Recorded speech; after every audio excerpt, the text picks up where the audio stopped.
Hello everyone, welcome to my channel Nikitinaknits.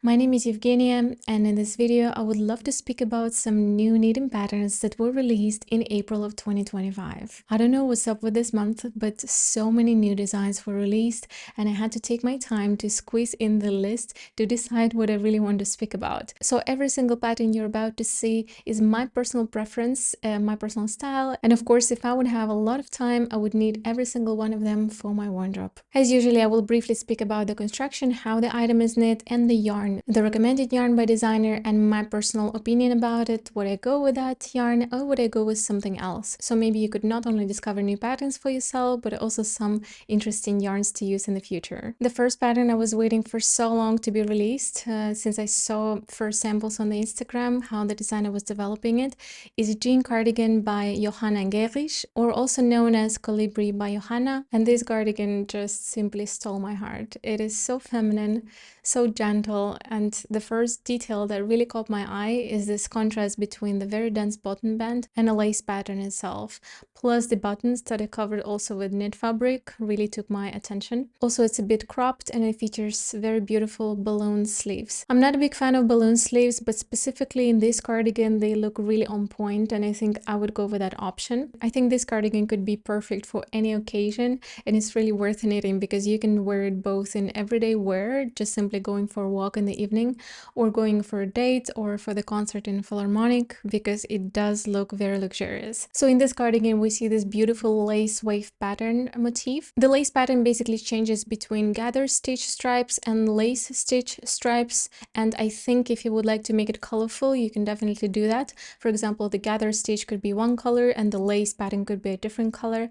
That could be a very also good option for starch busting. If I were to make it two color, I would go for very minimalistic colors. For example, a slight beige gather stitch stripes and then white lace, or light gray with white. So just create a very slight difference, but not so much because lace pattern is already quite busy. The recommended yarn is the combination of sport weight and lace weight together. That creates a DK weight yarn. So her recommendation is Major Garn Fine Merino held together with Major Garn Pearl Mohair. I've never tried this yarn, but I've heard about it and I would love to try because they really care about the production, sustainability aspects, and just make sure that the whole process is clear, starting from sourcing the yarn, spinning and dyeing, treating both animals and workers in the correct way. So I really appreciate those brands that do take care about that. And also they say that this merino is very soft to the skin, and this is another plus for me all the time. So I would love to try it, how is the texture and so on. The colors are also very natural and beautiful in their palette. And the mohair as well, I've never tried, but I would love to. So I would personally go with this yarn combination.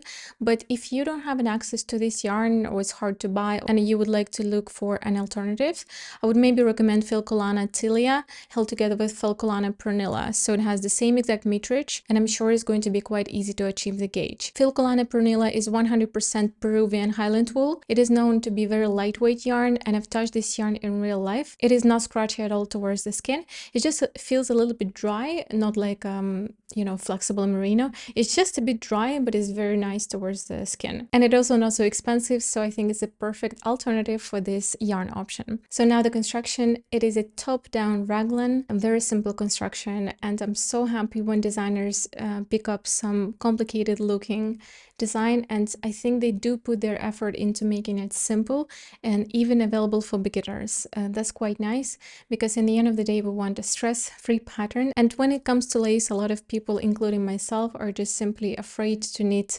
complicated looking pattern.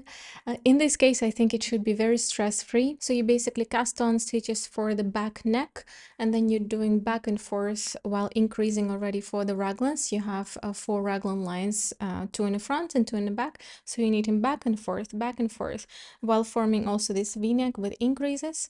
And when you're reaching the middle of your torso, you're splitting for sleeves, leaving stitches on hold for sleeves, and continue knitting the body piece flat in just one piece, reaching necessary length as you desire, finishing the body, picking up stitches here that won't hold, continue knitting the sleeves with a lot of decreases, forming those beautiful balloon sleeves.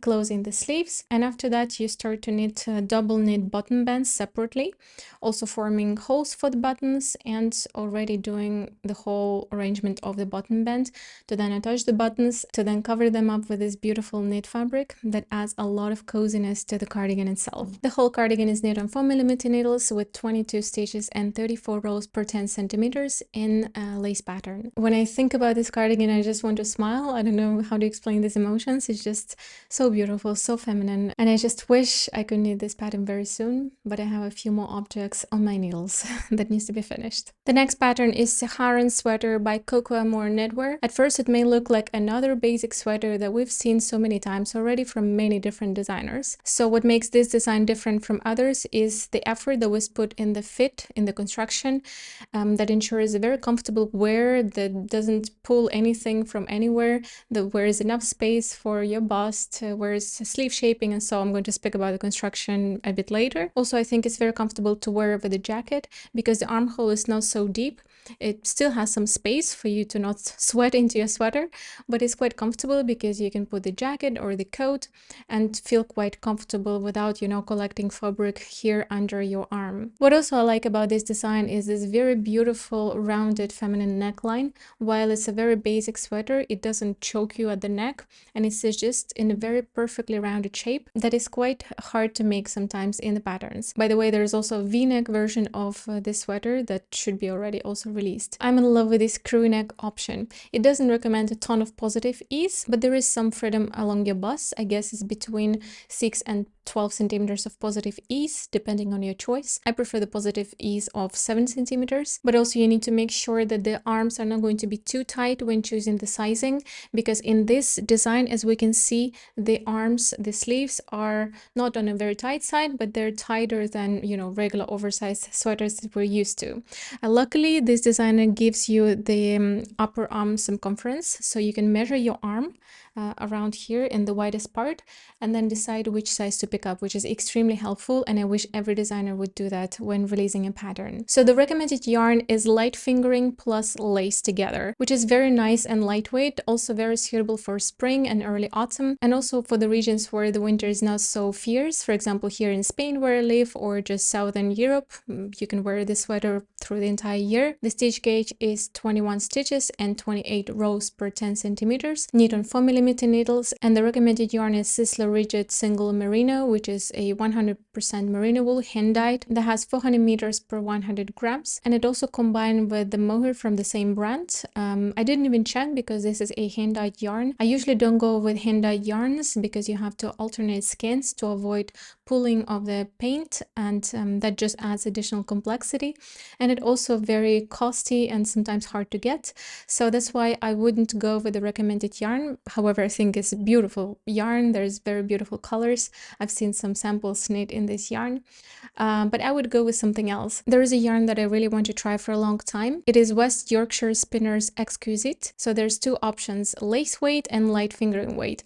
I would go with the lace weight because this way you can pick up 2 or 3 strands and, you know, control the gauge, and that would be easier to achieve the gauge. So if you would go for light fingering, then you will maybe need to add mohair, and mohair would cover all of the softness from this very luxurious yarn. So the contents are 80% Falkland wool and 20% Mulberry silk.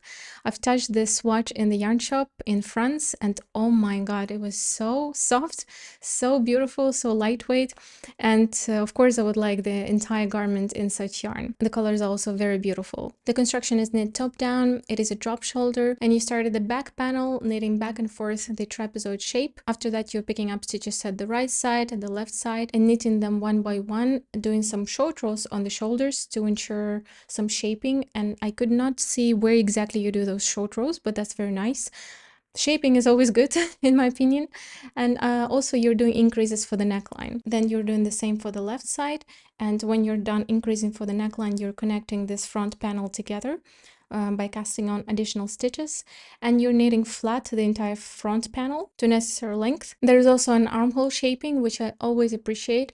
We all have busts, and no matter which size of the bust we have, it is still raising the fabric, pulling the fabric, and we cannot ensure a perfect fit when the front panel and the back panel are exactly the same. So I really appreciate that this designer did some shaping also at the armholes.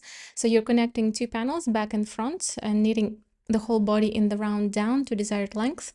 And after that, you're picking up stitches for the arm, and with short rows you start to create sleeve cap back and forth. That is also amazing, and I really appreciate that as usually. And eventually, when you're done with shaping the sleeve, you just keep on knitting in the round the whole tapered sleeve over the decreases, and that just looks very nice, minimalistic, and smart. I'm very looking forward to knit this item one day from some very special yarn, and of course it's going to be easy to find any other hand-dyed yarn alternatives available on the market with this very traditional midridge. And the next pattern is Wave Tee from PetiteKnit.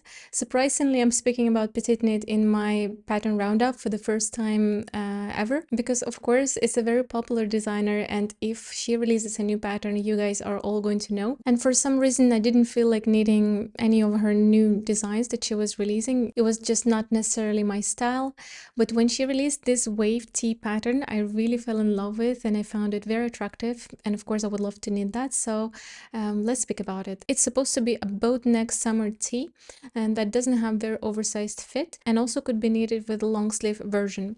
However, it's knit with a bulky weight with 13 stitches per 10 centimeters gauge on 6mm needles, and I find it a very good option, maybe not for very hot weather, but summer evenings when it gets a little bit cool and chilly and you feel like covering yourself a little bit but not sweating into the garments. So depending on a yarn choice, you're going to get the result that you're trying to achieve.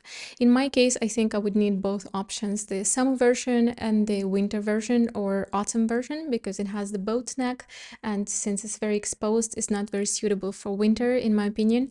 But again, September, October, early autumn, why not? It will be really nice also in warm yarn as well. What I like about this design specifically, that is not a 100% raglan. It is a set in sleeve, so you do have the line going straight along your arm, not diagonally down, because in the boat necks I don't really like when the raglans go this way. I don't know why, it just doesn't look very appealing to me, at least in some of the designs that I saw before. So when I saw this one, I was like, oh, really nice set in sleeve with a boat neck, really interesting. And I also like that she used some short rows to raise the back in relation to the front, so you have a very nice fit and the boat neck doesn't choke you and the neckline. So of course the first thing that we see is a very interesting yarn choice. It is Gepard Cotton Waves. Quite interesting yarn. I've seen this in a yarn shop and I even saw the swatch. I touched the swatch. I wouldn't say it's a lightweight yarn because it's a cotton, 90% cotton and 10% linen, so it will add some weight because it's very thick. And the second option is Thick Line from Sadness Garn, which is a blend of cotton, viscose and linen as well. To be honest, I wouldn't go with Thick Line just because I don't like very thick, smooth texture in this specific option. So I would either go with Gepard Cotton Waves, but I do have even a better alternative in my opinion that I would personally use. I would really like to try and Lang Lotus yarns. For a long time it's in my mind, and I hope they didn't discontinue this yarn. I still can find it online at least now. It is a blend of cashmere and cotton, 40% cashmere and 60% cotton, and it also has this very beautiful wavy texture. I've seen samples on Ravelry with this yarn and the fabric looks just gorgeous. The thing is, it's quite a thin thread. It has 200 meters per 25 grams, and if I were to knit this item with this yarn, I would use 3 strands of such yarn together to achieve the gauge. And I think it would be way more lightweight, still breathable because of cotton and the wavy structure itself, and incredibly soft of course because of cashmere. And of course with this yarn I would only make a long sleeve version to use it in the evenings or early mornings. So even though this yarn is on a pricey side, I think it's definitely worth it. I would like to try it. And the second option that is cheaper, and I would for sure try it and recommend trying that, is Lana Grossa Tierra Linea Pura, and it also has this very beautiful bumpy wavy structure. It has beautiful colors. It has 58% of cotton and 42% of linen, and it is a sport weight yarn. So I would also have to use 3 strands for this project, and it would look a little bit gapey as well, allowing some air to go through, which is quite useful when you have such inch thick fabric. The construction is a very simple top-down construction, completely beginner-friendly, and of course PetiteKnit is known for making complicated things available to us, and I think this designer particularly helped a lot of knitters to fall in love with knitting, making it very clear and simple. So this design is not an exception. You're knitting top-down, starting at the back, doing some short rows to create some fabric at the back while forming the boat neck. After that, you connect the neckline in the round, and you already start circular knitting while increasing for the sleeves. Every time you do a round, you increase for both sleeves. When you're done going down, you start to increase both for the body and for the sleeves, creating this beautiful armhole shaping. And after that, you split for sleeves, leave them on hold, and knit the body down to desired length. And then picking up stitches that were on hold, knitting the sleeves with some decreases. It doesn't look like you work any cord on top of the neckline. If I were to knit that, depending on the yarn choice, of course, I might maybe do some crochet cord around the neck, but that's already a personal preference.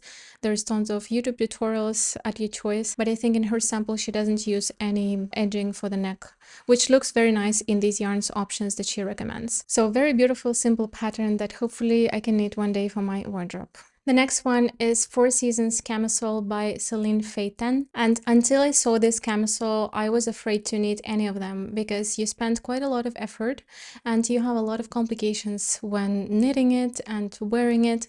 Either the bust is not well, or the stripes are not well placed, or they're stretching. All of these complications that people experience with knitting camisoles were always scaring me, so I was constantly postponing knitting a camisole one day, one summer, but not this year. And when she released this gorgeous pattern that is so fluid and so customizable, I was completely in love. Well, let's start. First of all, you have three patterns to choose from. You have cables, you have 6x2 rip, and you have a lace pattern. Then you have two different neckline shaping. You have square neck and you have a U neckline. Then you can choose either you want the waist shaping or not to make it very close to the body, or just straight. You can choose bust darts to shape your bust basically when you need some more space for your breast, or if you don't want, you can skip that. You can choose if you want an I-cord or the crocheted edge, and you can also choose the straps placement. Where do you want to place them, depending on your preferences and your body shape. Can you imagine so many options in just one pattern that you can knit? How many items you can knit with that? So I was very surprised and incredibly grateful for a designer to put so much effort for us to just like buy one pattern and enjoy so many options, you know? I feel like designer shared her love with us knitters for us to just have a good experience knitting camisoles. Most camisoles are knit on very tiny needles, and we spend tons of time knitting, and then it feels so bad to be disappointed and never wear the item. So in this case, we're minimizing the risks of that, and we hopefully will enjoy the finished work. The yarn is a fingering weight yarn, or I would even say light fingering, so she has three options for you to use. The first one is Camellia Fiber Company Flax Fingering. It's a blend of 50% alpaca, 25% silk, and 25% linen. Then it's Sadness Garden Tin Line, which is a quite famous yarn and a lot of people enjoy it. It's a blend of cotton, viscose, and linen as well. And then the third option is Compatible Cashmere from Knitting for Olive, which is a 100% combed cashmere. So it's not this fluffy cashmere that we see from Cardiff, and that is quite famous as well. It's a very smooth, very dense cashmere that reminds us of merino, and that holds the shape way better than, let's say, Cardiff cashmere. So three options are amazing, but I wouldn't use the first one because of high alpaca content. I don't like so much alpaca next to my skin, especially when there is a chance I'm going to sweat into this item, and alpaca overall doesn't hold the shape really well, so maybe I would skip that option. But I would use either Tin Line or cashmere from Knitting for Olive. Both of them are beautiful, and depending what you want to achieve, you will go with one option or the other. No, I think I would go with cashmere from Knitting for Olive because, as I already said, it's going to hold the shape quite well, but it's going to be very soft to the skin, and I don't mind wearing wool, soft wool during summer as well, because where I live in the north of Spain, it's not really hot here. So the stitch gauge is 33 stitches and 44 rows per 10 centimeters, quite a long project, and it's knit on and 3mm needles. So the construction is knit bottom up, and while a lot of people don't like bottom up constructions, I do think that in camisoles it's very necessary to knit bottom up, at least for me, because then you can easily adjust the stripes. And let's say you wash the garment and you block it and it stretches a lot, and then your bust is showing up, which is very unpleasant, and the item becomes not wearable. So then you have to cut here and make a seam. It's a lot of pain. Otherwise, you just knit bottom up and you're very easily adjusting the stripes, and you can even wash your garment before connecting the stripes together. And let's say you wear it for 1 year and then it stretched a lot, you can easily just undo the seam, unravel some stitches, and then seam it up again, which is way easier and less risky than cut the fabric through. So I like that idea a lot. So you knit bottom up all the way to the arms, then you close the stitches here, and you knit already separately front panel and then the back panel. Of course, you do a lot of shaping depending on your preferences. I'm quite sure this pattern should be very easy to read and follow. So when you're done with the entire shaping, you then close the stripes with 3 needle bind off technique, and you're done with your camisole. I'm also the person that doesn't like to wear such tops without the bra, and I think in this pattern it's quite easy to use the bra. So maybe not with the stripes, because the stripes are quite thin and they're going to show up for sure, at least in my body composition. But I think you can buy that bra that either sticks to your torso with some silicone stripes or some other methods, or you can maybe buy a bra that just closes on the back and doesn't fall off, maybe also with some silicone placements underneath, that just goes without the stripes. Or maybe again you can just use transparent stripes if you wish, or just maybe beautiful lace stripes. Like, there's a lot of solutions nowadays. The main thing is that the armhole is built in the way that is going to be very suitable to wear with a bra, because the main problem with camisoles as well that I see a lot is that the armhole is too deep and not properly shaped. So even if you use the bra without the top stripes, you are going to show off some, side of the bra that just doesn't look very appealing to me.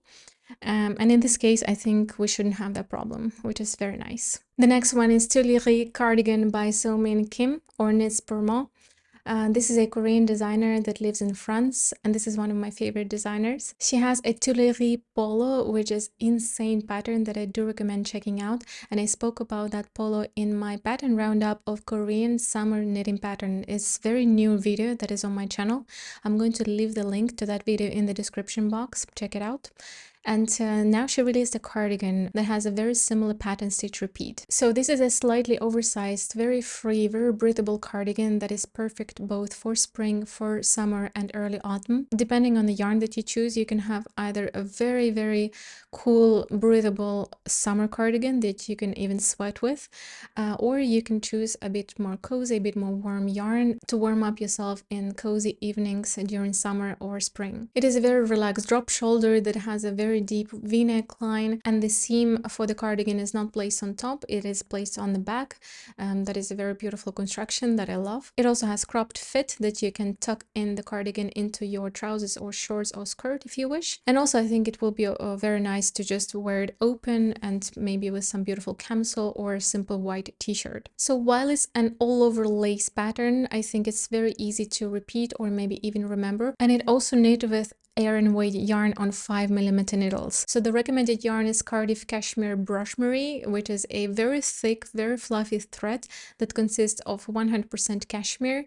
It has very uneven, inconsistent texture that just reminds a little bit of a boucle yarn, but it doesn't have those curls. It's just like cashmere bumps that are slightly spun together. So there was a time when I really wanted to try this yarn so badly. I was already thinking on the pattern and how can I save money for this yarn to buy, but eventually I started to see some reviews on this yarn and see how the fabric wears out with time, and I just understood that it's not worth it. Because while I love Cardiff brand so much, and I have the sweater from their cashmere, and I will be knitting a lot from their other cashmeres like Cashmere Classic and Classic Small and Cardiff Brushlight, but this specific yarn Brushmery I don't think I will use, because this whole fluff of cashmere with time is just starting to be suppressed, and as you're wearing it, as you're sitting with your cardigan, you know, back to the chair, as you're moving your arms, you're just basically felting this yarn quite quickly. And I saw some examples of the fabric that people were showcasing online,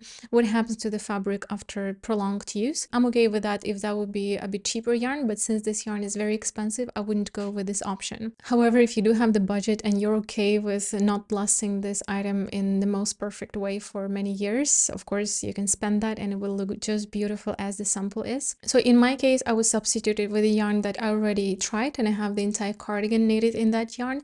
Is Seta Suribique by Lana Grossa. It is the blend of a silk, alpaca, sur alpaca, which is extremely soft, and 10% of wool. It has no itch to my skin whatsoever, no pokiness, nothing. It's just soft as cashmere, I would say, but it's not cashmere, and it is extremely nice and lightweight.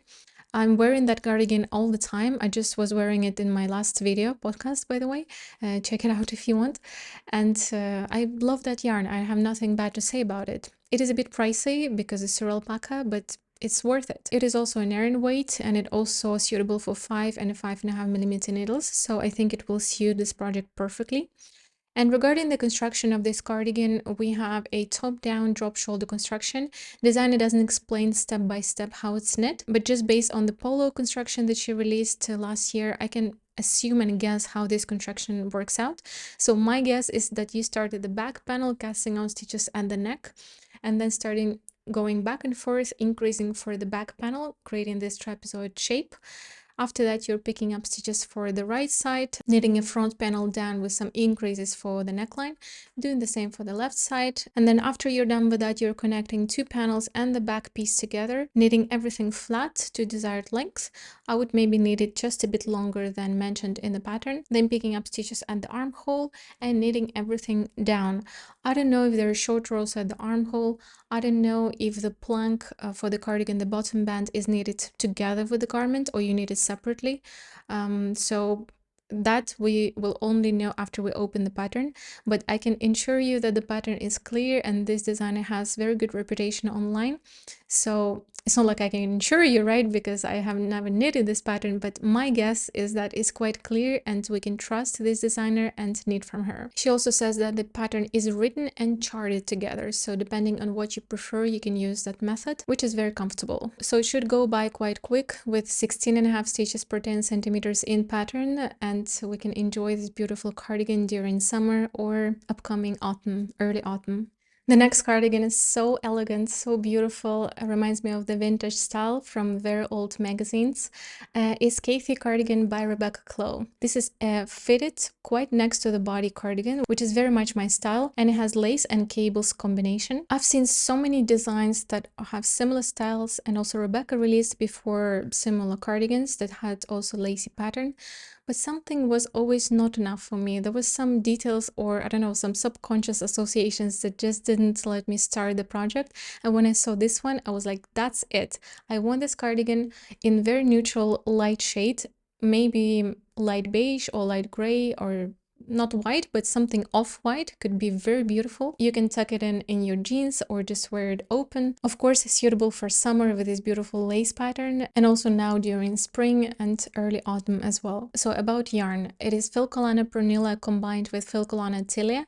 Filcolana Pernilla, I already mentioned today, is 100% Peruvian Highland wool, sport weight, and Filcolana Tilia is kid mohair with silk. And I would definitely use that combination. Filcolana Tilia doesn't paint the cord of the silk so much, so in darker shades you do have that silk appearing whitish, which I'm not a fan of. But since I want this cardigan to be in light shades, that's not a problem for me, and I've never tried Filcolana mohair before, so I would like to, and I would definitely go with that combination. The gauge is 20 stitches and 32 rows per 10 centimeters in lace pattern, and it's knit on 4mm needles. And now the construction. The construction is top down with set-in sleeves. There's no a lot of details on how everything is knit. It just says exactly what I just said. Knit top down with set-in sleeve and optional bust shaping. And then I checked the work of testers and saw some process pictures, and I understood that sleeves are worked separately. So you start at the top, my guessing, right? You need the back panel, then you need 2 front panels separately,